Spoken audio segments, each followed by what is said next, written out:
of the hometown 10K run. Let's hear some noise. It's a beautiful, perfect day for a run. Woo! Any day's a perfect day for a run in my book. October 5th, and it's 2 days before the Manhattan Beach 10K, and I'm here at the Village Runner to pick up my bib. If I were smarter, I would have planned my 4-mile run to have come over here to pick up my bib instead of driving over here. Yeah, traffic on PCH was a little busy, so I probably could have ran over here a lot faster. Okay, so it's not Chicago Marathon Expo or New York City Marathon Expo. It's the Manhattan Beach 10K Bib Pickup Expo. In order to master the marathon distance, one needs to get faster at the shorter distances. Normally I would sign up to run a fall marathon like I had in past years with the Chicago Marathon, but if my ultimate goal is to get a BQ at the California International Marathon in December, I need to work on the basics. Fortunately, it was just so happens that the Manhattan Beach 10K worked with my marathon prep. Also, it is a super local race, so I would not be wasting time and energy with traveling.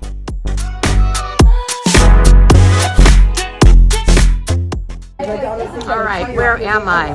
I am right here. Okay, that was easy peasy. Got my bib, got my donut hole. Guess time to taper? Another bonus is that I don't need much gear to run a 10K, as evident by this flat lay. Because it'll be the weekend of the Chicago Marathon, I will be wearing the tank I had sported last year in that race. Carb loading for tomorrow's race. So I'm gonna pick up my free personal pizza, but it was a buy one get one.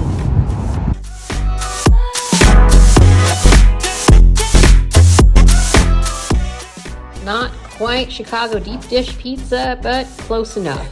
After all, it was free. How nice to not have to travel to a fall race, which means I can have a relaxing early morning at home.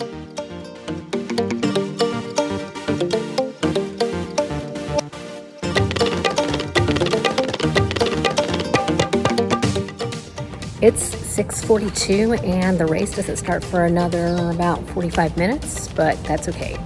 I'm actually going to go for a warm-up run, 1.5 miles. I'm going to run to the start line because the start line is like 1.8 miles, so close enough.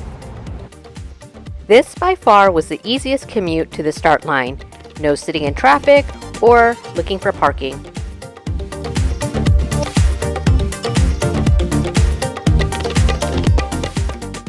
Warm up done. 1.5 miles, about 10:09 minute per mile, which is fine.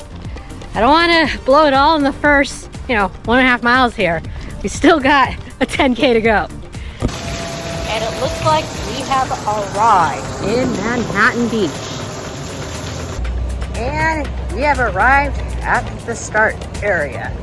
There's actually 2 starting lines, but they merge later on because there's just so many people signed up for the 10K. I got to relax a bit before the start.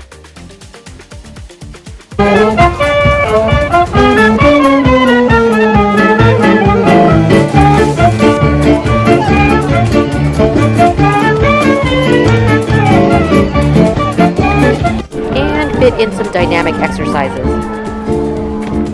Remember, this race is part of my prep for CIM.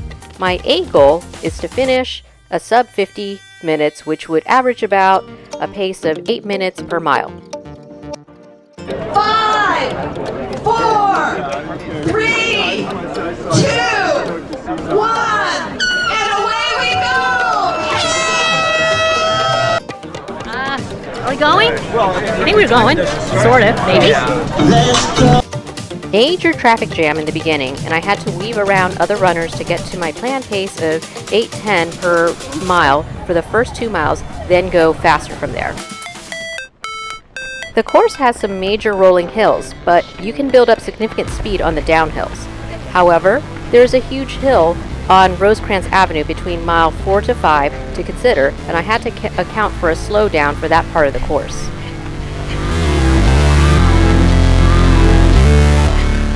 I was so happy to see the mile 5 marker, which means the rest of the race would be on the Strand and it would be truly a beachside coast to the finish. This means I could make up for some lost time from the hill in the previous mile. It felt like home to be running on the Strand. Mainly it's because I've ran this path so many times throughout the years.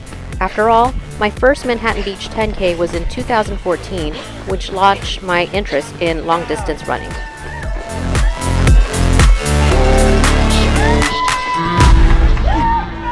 Then, for the last 0.2 miles, I kicked it into high gear for a strong finish. I wanted to get close to a sub 50.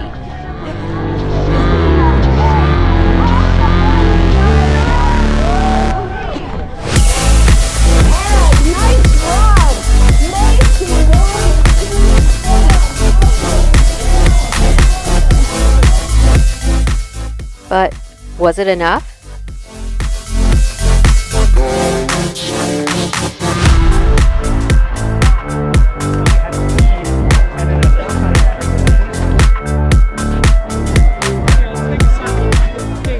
Of course, we're at Manhattan Beach, and of course, ends at the beach, which means sand. This is the wrong footwear to be wearing to the beach. Time to collect some swag, like a t-shirt and other freebies. Not sure what the official time is. I really wanted a sub 50, but I don't think I got it because I actually had to walk right before we hit that big hill on Rosecrans. I know I lost at least 30 seconds that way, so it's gonna be a close one. Hopefully it's a PR by a few seconds, which isn't too bad considering I had to walk about like 0.1 mile of the course. This was my unofficial time according to my Apple Watch. As you can see, there was a lot of elevation on this course with 255 feet. This was no flat course as you could see from the elevation profile. Lots of rollers, but at least that will come in handy for CIM.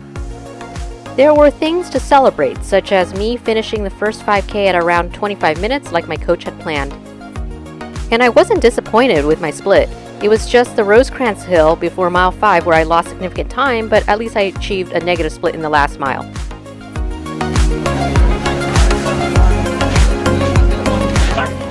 Yes, I can go for a bag. Great, thank you. Okay, a bag to collect swag.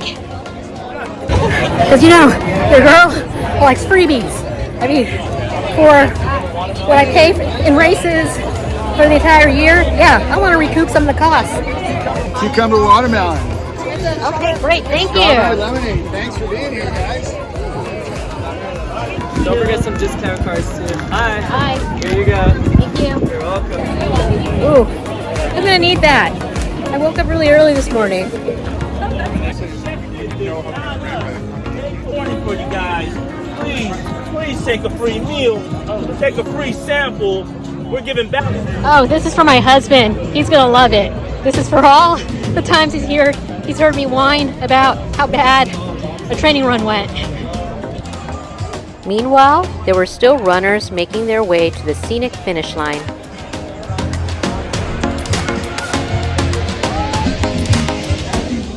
My thoughts exactly.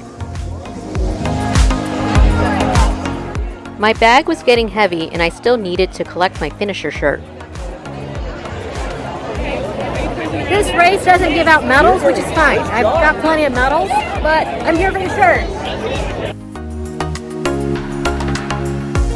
The cool thing about the shirt is that there are no corporate sponsors on it, just local artwork that changes every year, so no race shirt is the same. So, what was my official time? I'm about to find out. What timer you on? Oh my gosh.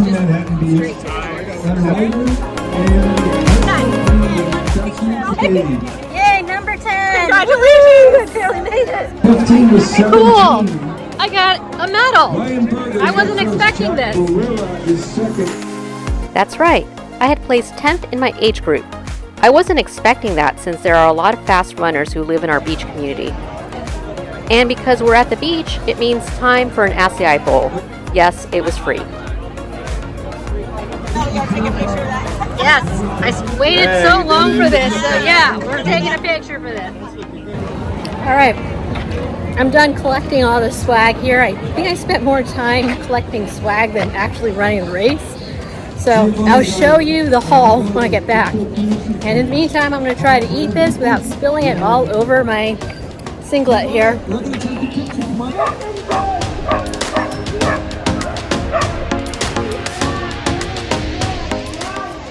I'm about 1.5 miles away from my house, so I might as well do my cool down run right now. It's gonna be a little challenging because I got, you know, my swag bag here, but it's all right.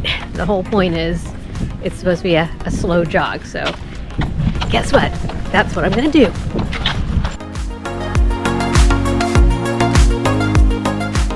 At a pace of 10:15, that's not bad considering I was carrying easily an extra 10 pounds from all the freebies I had collected.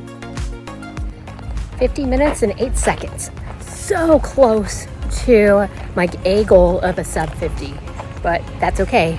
At least I got my B goal, which was to be under 52 minutes. 8 seconds. Where could I have shaved off 8 seconds? Because it's not very much. I guess I could have done a better job at lining up at the start line because I was kind of in the back, and so I was like weaving in and out for the first half mile, and I was burning a lot of energy just running around people and trying to catch up to my goal pace. And then there was Rosecrans, which it has my number. It's always had my number, but this year I attacked it probably the best. But overall, it was still faster than what I need to run a BQ at CIM. So this was still a good training run overall. I'm pleased how things went. It was a good tempo run, and I didn't burn out my legs because next weekend I'm running the Long Beach half. Remember, all of this is a buildup to my ultimate goal of getting a BQ at CIM in December. I average 8 minutes and 5 seconds per mile, which is way ahead of what I need to BQ for my age group, which is 8 minutes and 24 seconds. There's still like 8 or 9 weeks before CIM, so plenty of time to keep up my fitness and work on maintaining that pace, because if I can maintain that pace, then I'll be really under the BQ. And this is it. This is my haul of all of the post-race swag. Look at that. Lots of drinks, even non-alcoholic beer, some protein bars, a meal, and there's my bib and my age group medal. Time to recover and get back into racing the Long Beach Half Marathon next week. The road to a BQ in December continues.